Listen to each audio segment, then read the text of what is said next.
I can use the formula to find the area of a right rectangular prism. Today we talked about how we could use unit cubes to fill a box to find volume, because we know that volume is how many it would take to fill the box.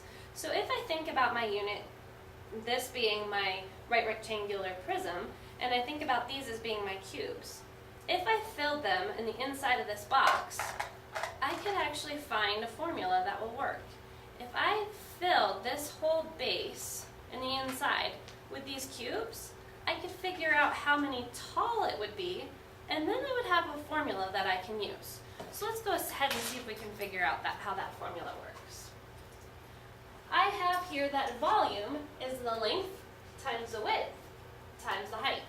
If I think about my right rectangular prism, that means I'm going to take the length times the width, and that would give me the base, and then I'm going to multiply it times the height.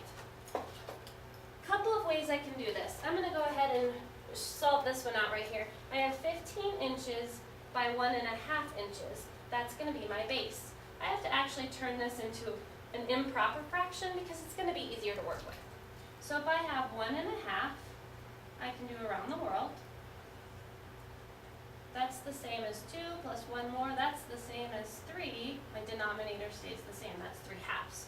So I'm going to take 15 inches and I'm going to multiply that by 3 halves. It's going to be easier if I think about this as 15 over 1. So I'm going to put it over 1. That way I can multiply my numerators and my denominators easily. So I have 15 times 3. That's 45. And then I have 1 times 2, which is 2. This is the area of my base. I could turn this back into an improper fraction, or mixed fraction, but I'm going to just leave it this way because I still have to multiply it by the height. So I'm going to take 45 over 2, this is the area of my base, and I'm going to multiply it times my height, which is 3. I'm going to put it over 1 just to help keep it a little bit nicer.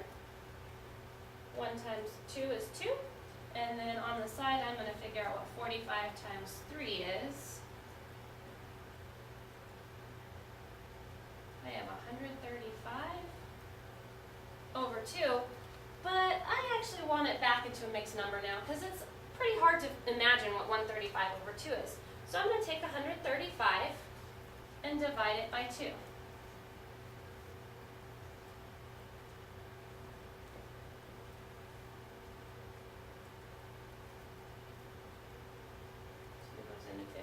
7 times, and I would have 1 left over. I'm going to go ahead and put a decimal on the end there. 2 goes into 10 5 times, and then I'm done. So 67.5, and we're going to call it inches, but since I multiplied inches times inches times inches, that's actually going to be inches cubed. So that's how I found the area of this one. Now one thing I want you to notice is we could actually use this instead of this. Length times width times height, we could use the area of the base times the height. If we did that, the area of the base, I'm just going to put area of the base, was 45 over 2, and then my height was equal to 3, and then I just had to multiply those together. So I would still get the same answer. Let's go ahead and try the same thing with this one over here. I'm going to erase this so we can start again.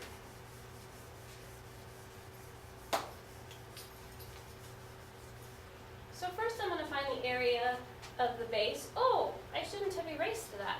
The area of the base is the same for both of these because this was 15 times 1.5 inches, and this is 15 times 1.5 inches.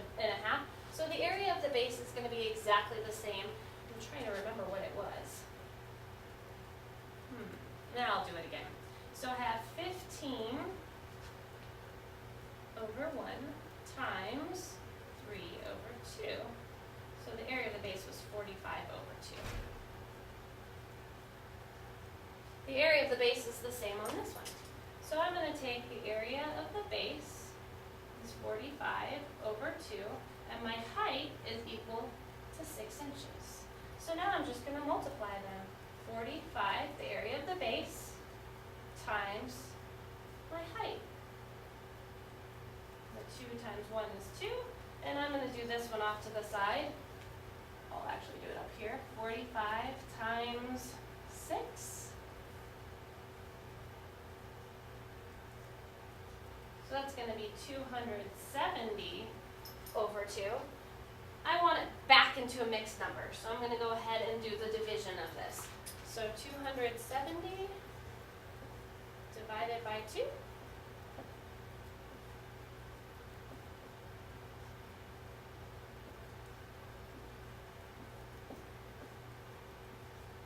Goes into 10 5 times, and I'm done. So 135, and remember we did inches times inches times inches, so that's going to be inches cubed. Now I want you to notice something interesting. This is actually pretty much the same base, it's just twice as tall. And if you notice, our area is exactly, or I'm sorry, our volume is exactly twice as much as it was on this one. So that height really makes a big difference. If the base is the same, we can just think about changing this number here. It's going to be a lot easier. We could have actually stopped when we had this and just said, oh wait, my height is twice as tall. So I'm just going to multiply it by 2. And that would have worked out just as well. Let's go ahead and move on to the next screen. The only other thing that you'll see that's a little bit different is they're going to give us some word problems. The process is still the same. As long as you know that you have to find the area of the base and then multiply it times the height, you're going to be fine. What if we turn it on its side? So if you notice, this is the same shape we had before, except we just took it and flipped it.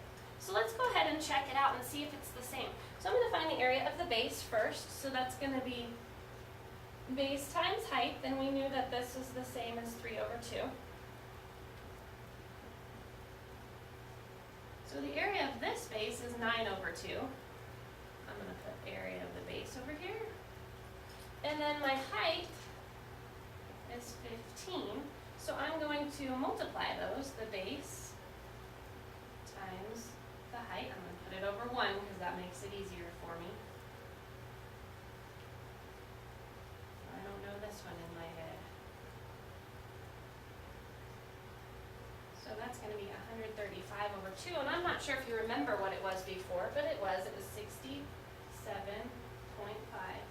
inches cubed. It doesn't matter if you have the same shape and you're multiplying the same 3 numbers, it doesn't matter what order you multiply them in, because we have that rule of multiplication where it doesn't matter which order we multiply, it's all going to come out the same.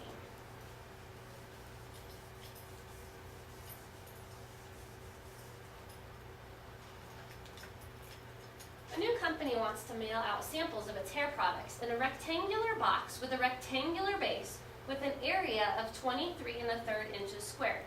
The height of the prism is 1 1/4 inches. What is the volume of the box?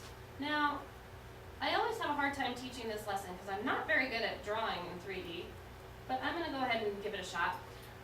If you're awesome at drawing in 3D, go ahead and give it a try.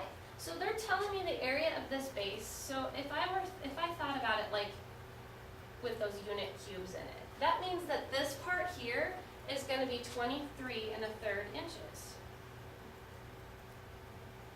But then I have to know how many of those levels am I going to stack up to fill this box. So I actually know that it is 1 1/4 inches tall. So I know the formula for volume is the area of the base times the height. So I'm going to just multiply those together, but I cannot multiply fractions until I turn them into something I can work with.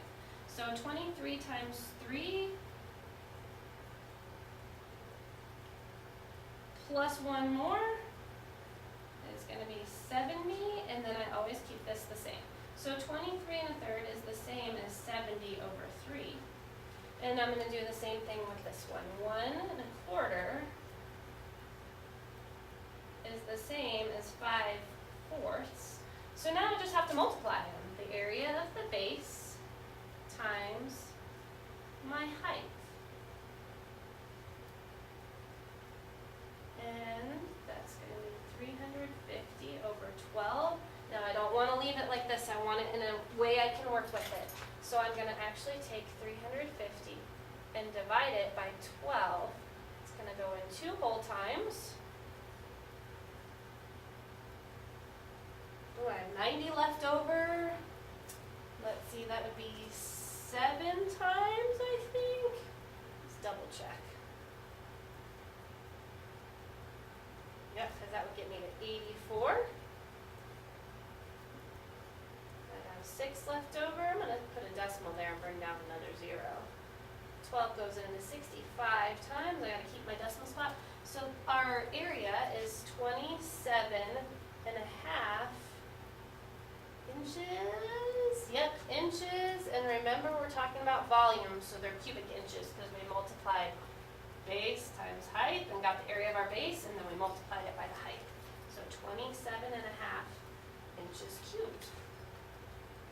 Now the next part of our video is actually going to not be mandatory. So if you know how to do this, you're just done with the video. You can go ahead and turn in what you have. But I know a lot of you could really use some extra practice with this. So the next part of the video is just if you feel like you need extra practice. It's totally up to you. If you want to watch the next part, you can. If you think that this is good enough and you know how to do this, then you're good to go. Or you could always watch this video again. But the next part is only optional. Please do not feel like you have to do it. So hopefully now you can use the formula to find the area of a right rectangular prism. The one thing I want to work on with some of you is that you may need a little bit of help converting a mixed fractions to improper and back again. So if you do, that's what we're going to do now, and we're going to start with 2.5. If I have 2.5, I'm going to draw you a picture of what that looks like. I have 2 whole pizzas and a half more. All I did was draw 3 pizzas. Let's go ahead and draw them all in halves. This here tells me how many pieces I'm breaking it into. So I'm going to break everything into 2 pieces. Now if I have 2.5, this is 1 whole, 2 wholes, and a half more. If I want to turn this into an improper fraction, I can count up how many halves I have. 1, 2, 3, 4, 5 halves. So this is the same as 5 halves. You can't always draw a picture though, so let's talk about what we did. We multiplied these 2 because I knew that I had 2 whole things and they were in halves. So I had 4 pieces, and then I had to add on the extra piece that I had. So we multiplied those 2 and got 4 pieces, plus I had 1 more. That would get me 5 halves. Now sometimes you need to go from a mixed, or from an improper back into a mixed. So if that's the case, what that means is I have 5 halves.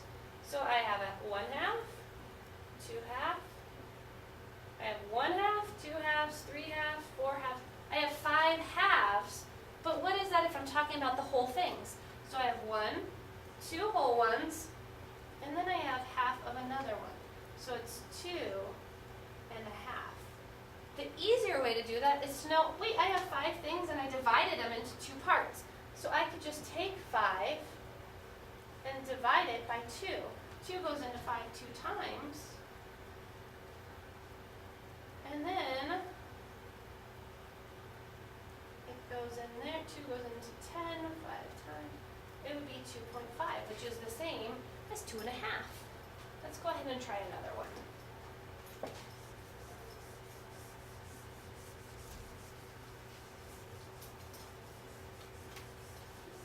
And then I'm going to give you 2 more and you can try them on your own. Let's go ahead and do 1 3/4. This tells me I'm going to break whatever I have into 4 pieces. So I want 1 whole one, and it's in 4 pieces. And I want another one in 4 pieces, but I'm only going to take 3 of those parts.